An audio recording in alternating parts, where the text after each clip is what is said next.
Start होती है typical बैरी को दिखाते हुए एंड ऑब्वियसली यहाँ की स्टोरी जस्टिस लीग के बाद से स्टार्ट होती है। बोले तो वो स्टेपन वोल्फ वाला पूरा कांड हो चुका होता है, जहाँ पर याद होगा तो फर्स्ट टाइम अपने को बैरी को टाइम ट्रेवल करते हुए दिखाया गया था और इसी ने बोल सकते हो कि दुनिया बचाई थी। ये चीज सिर्फ जस्टिस लीग स्नाइडर कट वाली मूवी में दिखाई गई थी, जो कि 4 घंटे वाली मूवी थी। पहली वाली तो बस एक मजाक थी। खैर, अब यहाँ पर बैरी को एक मिशन में भेजा जाता है गॉथम में बैटमैन के साथ। यहाँ पर अपने को बचे हुए सभी मेंबर्स के बारे में बताया जाता है कि वो सब कहीं और बिजी हैं। जैसे सुपरमैन वो किसी वोल्केनो रिलेटेड मिशन पे था, आशा करी ये एटलांटा में राजनीति कर रहा था और बाकी सब भी ऐसे इधर उधर मटक रहे थे। अपने को मिशन सक्सेसफुल हो जाता है और इसके बाद फाइनली अपने को फ्लैश की बोले तो बैरी की स्टोरी दिखाई जाती है।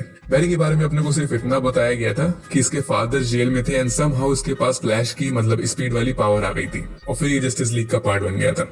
लेकिन अब यहाँ पर फाइनली थोड़ा डिटेल में गए लोग। सुबह यह था कि बैरी के बचपन में इसकी मॉम का मर्डर हो गया था, जिसका इल्जाम लगा था बैरी के फादर के ऊपर और कोई भी सबूत ना होने की वजह से उनको जेल में डाल दिया गया था। मूवी में अपने को ये तो दिखा दिया गया कि बैरी के फादर ने अपनी वाइफ का मर्डर नहीं किया था, क्योंकि मर्डर के टाइम वो घर पे ही नहीं थे, शॉपिंग करने गए थे। हालांकि अपने को ये नहीं दिखाया गया, ना ही बताया गया कि एक्चुअल में बैरी की मॉम का मर्डर किसने किया था। ये स्टिल एक मिस्ट्री बनी हुई है, जिसमें मैं ज्यादा कुछ तो नहीं बता सकता। बस कॉमिक्स के अकॉर्डिंग अगर बात करें तो वहां पर बैरी की मॉम का मर्डर किया था रिवर्स फ्लैश ने, बट ऐसा यहाँ पर इस मूवी में कुछ भी नहीं हुआ। तो बोल सकते हो कि स्टिल यहाँ पर डायरेक्टर्स के लिए रास्ते खुले हुए हैं कि आगे फ्यूचर प्रोजेक्ट्स में वो कभी भी रिवर्स फ्लैश को इंट्रोड्यूस कर सकते हैं एज अ मर्डरर। तो अच्छा होगा वो देखने के लिए। वेल, यहाँ पर कुल मिला के मर्डर वाले इवेंट की वजह से बैरी की पूरी लाइफ चेंज हो गई थी। इसने अपने दोनों पेरेंट्स को खो दिया था और फिर वही सब सेम चीज, सुपर हीरो बन गया था ये एंड एटसेट्रा एटसेट्रा। तो अब यहाँ पर आता है टाइम ट्रेवल, समय यात्रा समथिंग। बैरी का जो टाइम ट्रेवल कॉन्सेप्ट है वो इसकी पावर्स में ही मिला हुआ है। इसकी पावर्स को स्पीड फोर्स बोलते हैं। सो जब ये बहुत तेज भागता है, बोले तो लाइट की स्पीड से भी तेज, तब ये क्रोनो बॉल क्रिएट कर देता है। इसके अंदर ये पूरा पास देख सकता है, मल्टीपल टाइमलाइन देख सकता है। इवन ये किसी भी टाइम पे जाके वहां पर कुछ भी चेंज कर सकता है, बोले तो वही टाइम ट्रेवल। लेकिन हाँ, ये पास्ट देख सकता है, इसका मतलब ये नहीं कि आउटकम भी देख सकता है।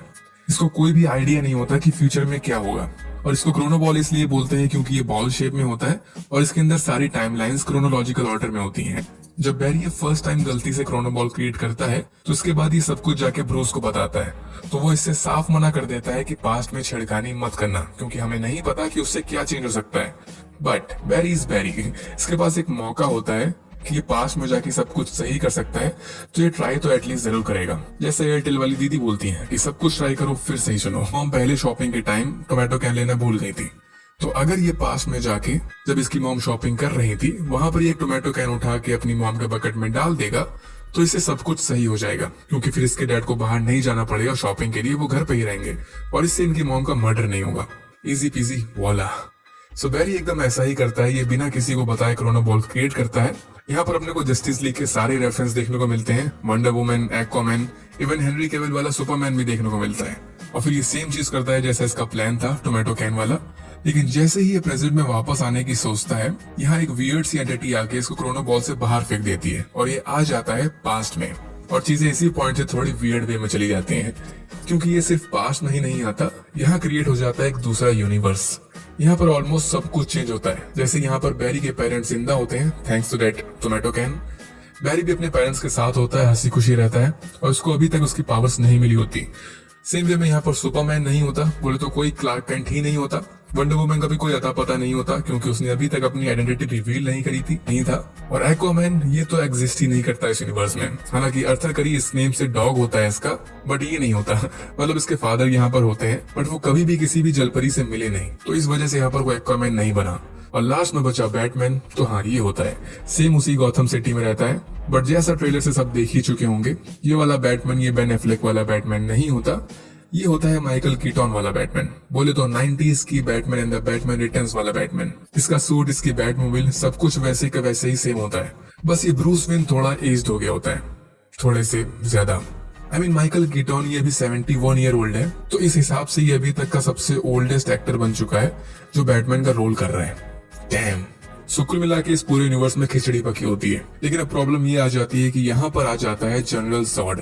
इसको तो सब जानते ही होंगे, मैन ऑफ स्टील मूवी का विलेन था ये भी सुपरमैन की तरह क्रिप्टोनियन था और क्रिप्टोन को वापस जिंदा करने के लिए अपनी अर्थ पे आया था, क्योंकि सुपरमैन भैया के पास उनके डीएनए में एक चाबी थी जो जॉड को चाहिए थी। वही पुरानी सेम ओल्ड स्टोरी। तो वही सब चीज यहाँ पर दोबारा होती है। लेकिन मेन यूनिवर्स में सुपरमैन था, यहाँ पर नहीं होता है।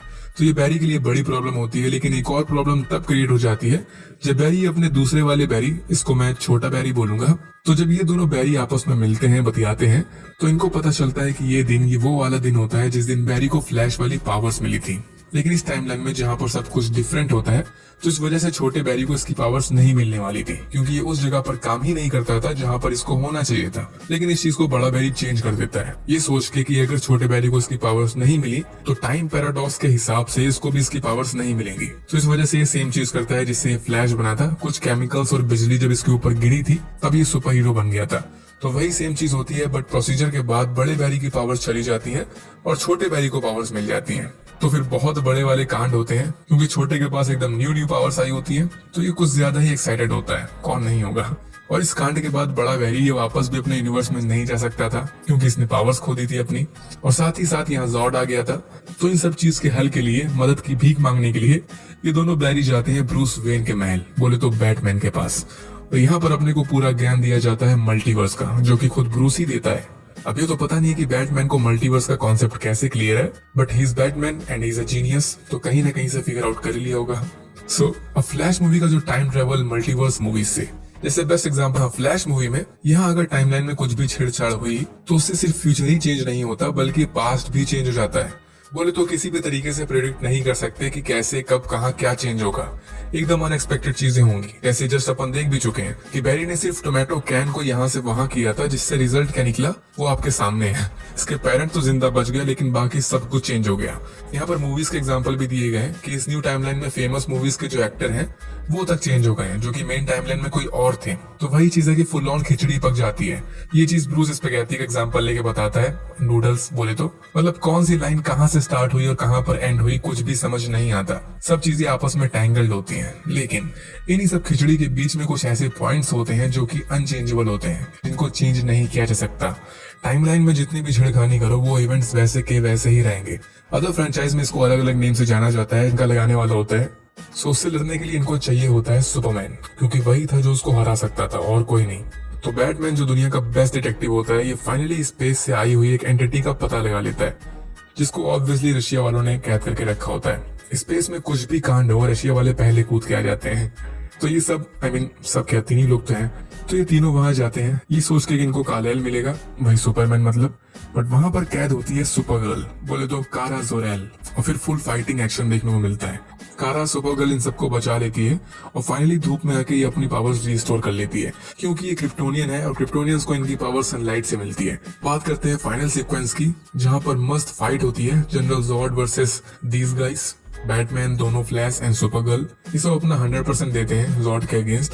और यहाँ पर कुछ सरप्राइजिंग चीजें भी पता चलती हैं, जैसे जॉर्ड ये कारा को ही ढूंढने के लिए एच पे आया था, क्योंकि इस टाइमलाइन में कालेल के डीएनए में कोडेक्स नहीं था जो जॉर्ड को चाहिए था। ये ऑलरेडी उसके पॉड को ढूंढ चुका था, इवन उसने उसको मार भी डाला था, बेबी सुपरमैन को। इसके बाद ये अर्थ पे आया था क्योंकि कारा, इसके डीएनए में वो कोडेक्स था, ये इसको खुद नहीं पता था।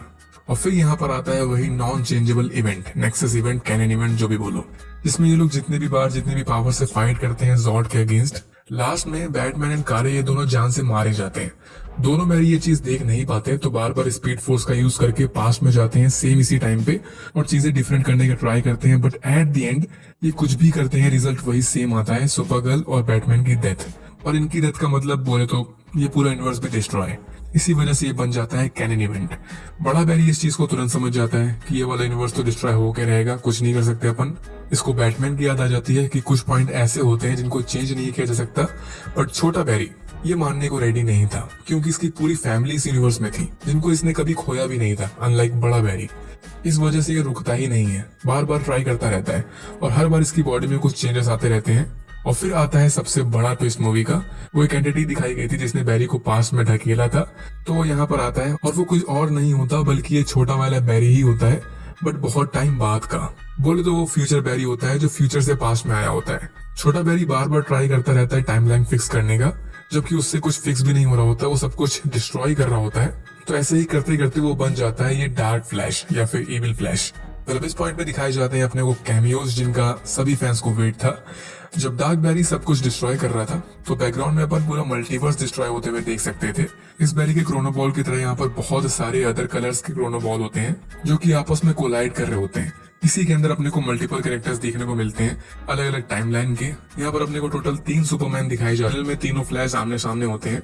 सो यहाँ डार्क फ्लैश ये मेन बैरी को मारने का ट्राई करता है क्योंकि ये उसको रोक रहा था, बट घूम फिर के डार्क फ्लैश वो छोटे फ्लैश को मार डालता है, मतलब वो अपने ही पास्ट वाले वर्जन को मार डालता है। तो इसका रिजल्ट ये निकलता है कि वो सिंपली खुद ही डिस्ट्रॉय हो जाता है और फिर बचता है सिर्फ एक बैरी, मेन बैरी। और अब ये जो पूरा रायता फैला था इसको बटोरने का सिर्फ एक ही रास्ता होता है कि जो जैसा पहले से था वैसे ही कर दो।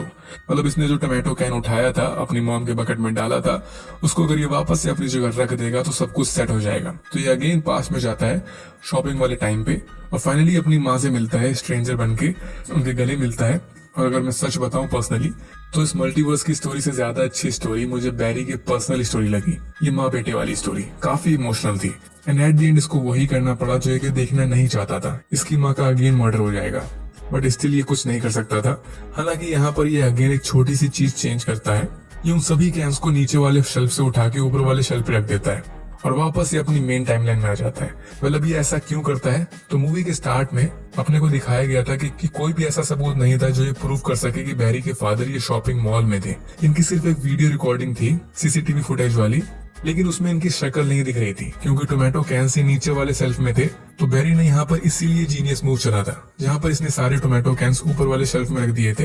तो इसका रिजल्ट ये निकला था कि फ्यूचर में, मतलब बैरी के प्रेजेंट टाइमलाइन में, उस सीसीटीवी फुटेज में बैरी के फादर का फेस दिख जाता है क्योंकि कैन उठाने के लिए उनको ऊपर देखना पड़ता है और इसे प्रूफ हो जाता है कि हाँ वो इनोसेंट है, मर्डरर नहीं है। तो एट लीस्ट फाइनल में कुछ तो अच्छा होता है बैरी की लाइफ में। लेकिन वो बात याद होगी बैटमैन की कि पास्ट में कुछ भी माइनर सा भी चेंज करोगे तो उससे कुछ ना कुछ अनएक्सपेक्टेड जरूर होगा। वही खिचड़ी वाला कॉन्सेप्ट है। तो ऐसा ही होता है, यहाँ पर बैरी से मिलने आता है ब्रूस वेन जो कि बेन एफ्लेक वाला होना चाहिए था इस टाइमलाइन के हिसाब से, बट ऐसा नहीं होता। ये होता है जॉर्ज क्लूनी वाला बैटमैन। इसको याद होगा Batman and the robin movie से। वो मूवी ज्यादा अच्छी थी नहीं बट आइकॉनिक तो थी। अब इतने सारे बैटमैन तो है ही डीसी वालों के पास, तो ये फुल फायदा उठा रहे हैं एक्टर्स का।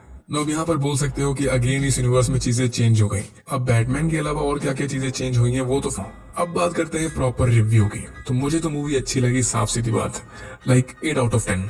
एक चीज तो पक्का बुरी थी जिसको मैं निगलेक्ट नहीं करूंगा, वो है इसके VFX एंड CGI। लाइक बहुत ही बुरे CGI थे इसके, लेकिन सिर्फ मूवी के लास्ट वाले पार्ट में, कैमियोस वाला पार्ट स्पेशली, सारे कैरेक्टर्स जितने भी दिखाए गए थे वो CGI बेस्ड थे और ऐसा लग रहा था कि वो सब क्ले से बने हुए हैं, मतलब कार्टूनिस्ट टाइप या फिर गेम कैरेक्टर्स लग रहे थे, जो कि इनके बजट के हिसाब से तो बहुत ही बुरा था। इसके अलावा समटाइम्स कारा के फाइटिंग सीन्स थे वो थोड़े ओवर चले गए थे। तो ओवरऑल तो मूवी अच्छी थी, I mean story and scenes wise तो अच्छी थी।